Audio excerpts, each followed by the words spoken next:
Welcome back. I'm Ayaaz Memon. This is In the Spotlight, and I'm in conversation with Chetan Bhagat, best-selling author, has dipped into Bollywood, is now also a motivational speaker, and of course, distilling his political thought in the public space.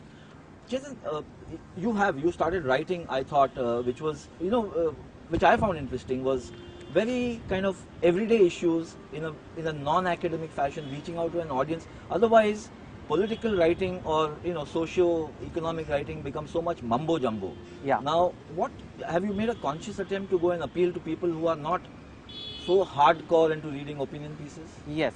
I'll tell you how it started. Basically, many publications approached me to write for them, and there was a choice. I could have written, let's say, a Bombay Times snazzy column, funky youth. That would have been the natural fit, or an MTV something. But I deliberately chose the op-ed page, and I was lucky that they chose me as well. The idea was really twofold. I wanted young people to be interested in that editorial page. When we were young, when we were in school, I wouldn't say we were voracious readers of that, but we knew there is a page like that, and every now and then you read that and get an opinion on it in college. Today, I think the editorial page is used to serve dinner on, especially in Punjabi families where they often eat on the bed. So that's not good, because there's a lot of good thoughts in there. There's a lot of veterans who write those pages, who make sense of the world.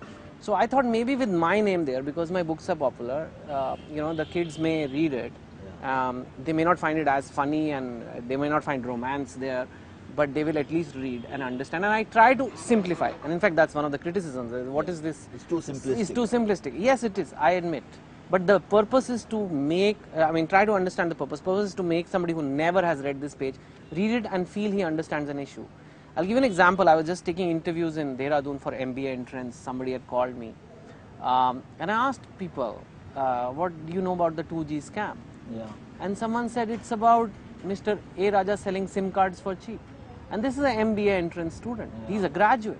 Yeah. And some people had just absolutely no idea. Some people said, 2G scam is why 3G is not there in India. Or we would have had 4G. Like all kind of meaningless things, which I feel if these guys are also our youth, educated, lucky to be graduate youth, what's the difference between them as a voter and an illiterate voter? Yeah. So we have to reach them. Somewhere that there is a danger we might become a country of clerks if the young are so. In fact, it happened around that time, and I know I say this to my own readers who have made me, but I think it's okay if you care for your readers. I can express this. I want everybody is in the race to marks, to clear that entrance exam, to prepare for that interview. These are the XYZ questions being asked. It makes you a very tunnel vision person. Yeah. And true leaders, and I'm not saying world leaders, but even any leadership, any little bit of leadership also in your company requires a interest, a curiosity, which is gone missing. I don't know in the schools, I don't know in the parents, I don't know in the children, but there is this targeted blinders kind of approach. And they say, sir, we don't like reading the newspaper. Sir, it's so boring. We have read the textbook. Why should we read the newspaper? Yeah. There is no curiosity about what's happening in Egypt. I'm saying, yes, there is amongst the world you and I live in. Yeah. But just you dig a little deeper into, it's not there. It's actually frightening, Chetan. It's frightening. Beyond a certain layer, the ignorance levels can be so high. But even to reach the scams are not an entertainment show. Yeah, they're not.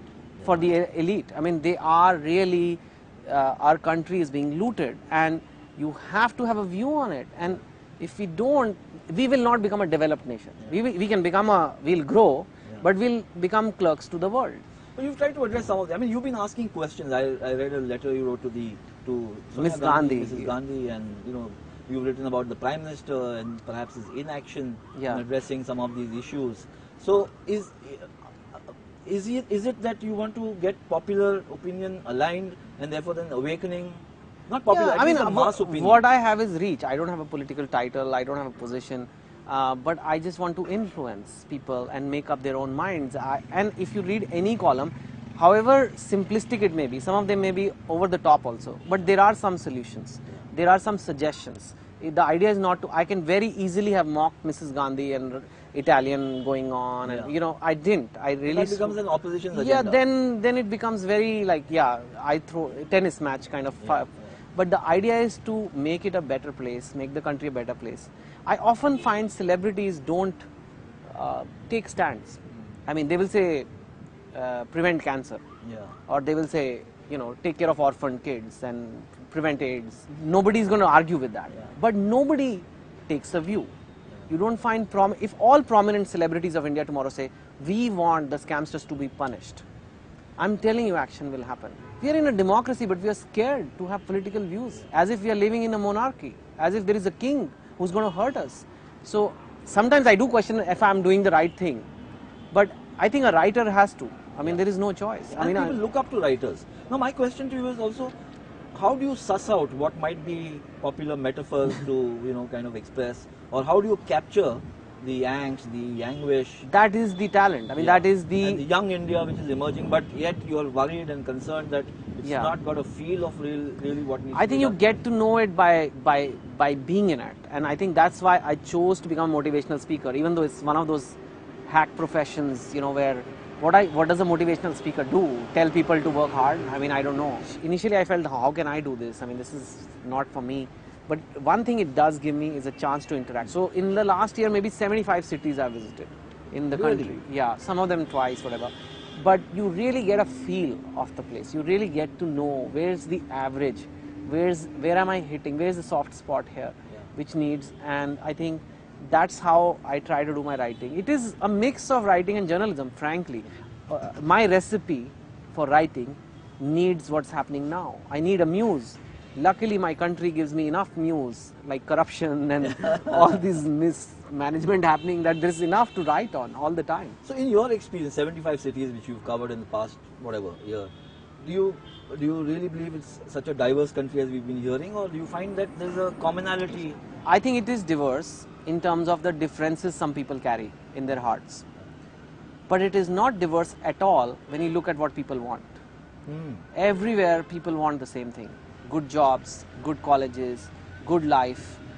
The good life pursuit has begun, especially amongst the young people. You know, they all want the car ads they are seeing, the mobile phone ads, they want that.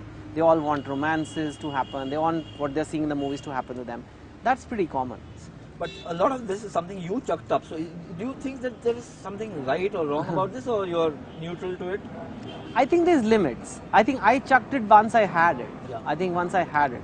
So it's very easy for me to say, you know, I've done international investment banking for 11, 12 years, I've bought my house, I still have my royalties coming. So it's very easy for me to say, you know, that, oh, chuck it and it doesn't matter. But for most people, especially at the stage of their life, if you're 20-year-old, it's okay to aspire to some of these things. You know, I'm 35, I've seen it, so I now see the value of balance. But when you're 20, 21, I think it's a good thing for the country, you know, you're hungry. It shows energy also. Yeah, the only thing is, you know, once I got a mail from a fan that kind of stuck with me. They said, we are the generation with the ambition, but without the opportunity. So, you know, that shouldn't happen, because the ambition has to meet opportunity, else it becomes frustration, and else it becomes Egypt. So, the leaders have to decide. You've been articulating your, you know, the political kind of malfunctioning that is happening and whatever else. So is there a political position that you have, or you are just articulating concerns that the average Indian would have? Yeah, you know, the mismanagement in the government recent year and the scams, it became very hard to praise the Congress. So I wrote a couple of columns on them, against them, on the scams. Not really like Congress is bad. I don't think Congress is bad. I think there are some good people and there are some bad people. But because I started doing that, people thought it's more. So then I started taking on the flaws in the BJP, which they also have a lot to improve. They have to improve their image strategy. Nobody really knows what how the consensus comes about. Idea is good governance. I think the beauty of me being in my position is I can be neutral. So the idea is to make them both go in the better direction, hopefully, not because of what I'm saying, but because people are listening to me. And so they're like, oh, if he's going to affect a few million youth votes, then you better listen to what the guy has to say. But do you see a role for yourself in politics? Is that something which is at least anywhere on the horizon at all, or you're... There is. We are all in politics. You are in politics when you write. We are in a democracy. To join a political party is a very big step. And I think I don't see any value. I think I can be the announcer on the railway station that tells the 500 trains as MPs on how to run your trains better.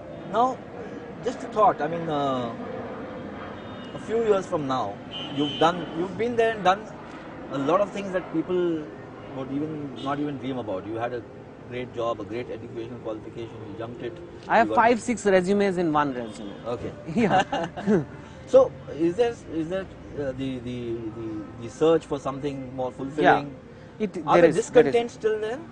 There is a, like I said, there is a search for meaning. I don't think there is so much discontentment. I'm having a very good life and everything. There are some issues. I mean, I want to lose weight and I want to look after my kids better and I want to get a better office and all those simple things are there. But at a very broad level, like I said in the beginning, I'm looking for meaning to my life. Where is my role? I think there's a bit of spirituality coming in, that it's all like, how does it really matter? What are the 3 or 4 or 5 things you would want to be seen changed in India? Let's not talk about Chetan Bhagat or No. Ayaaz. We have to be a good society. So we have to, first of all, change the value system. We have to, since it's not there, we have to make very strong laws. Yeah. Laws that prosecute wrongdoers, laws that prosecute politicians. So that's whole one department take care of corruption. The second thing is, I think as a society, we don't respect talent. Our best talent leaves the country. Our best talent doesn't rise up. We love dynasty. Yeah. We love, if I tell you that, a boy from Agra has come, he's brilliant, he's going to be the next superstar, go see his film, people are not going to go see it. But if I say XYZ superstar's son is ready to be in the movies and people are going to go see it, why is that happening? Whereas in the US, you have a Britney Spears, who at 18 took the whole country by storm. Yeah. Justin Bieber in Canada. I mean, we have nobody like that. Yeah. We never have these bursts of talents coming out because we look down on talent. We laugh at them. We always say, what is he trying to do? Don't step out of the line. Yeah. That has to go. That's not a very productive society. That's a society that protects the kings. Yeah. And we have to be a society that loves talent. So this talent, respect for talent, respect for values, I think these 2 things will really go a long way. It's been a pleasure talking to Thank you, and you. it's given me so much insight. So into which is your the next personality. match you're going to see? I'm going to see all the matches that India is going to play in, and hopefully you'll be there at the final. So you want to take a bet? What are the odds you're offering me for India winning the World Cup? You should offer. I think the odds are pretty much on India winning the World Cup. 50% chance? 50% chance. But you have to play well on a given day, and hopefully you do it this time. Yeah. Thank you so much, Chetan. Thank you so much. That was Chetan Bhagat in conversation with me in the Spotlight. Next week we'll have another leading limelight from our society on this show. Thank you.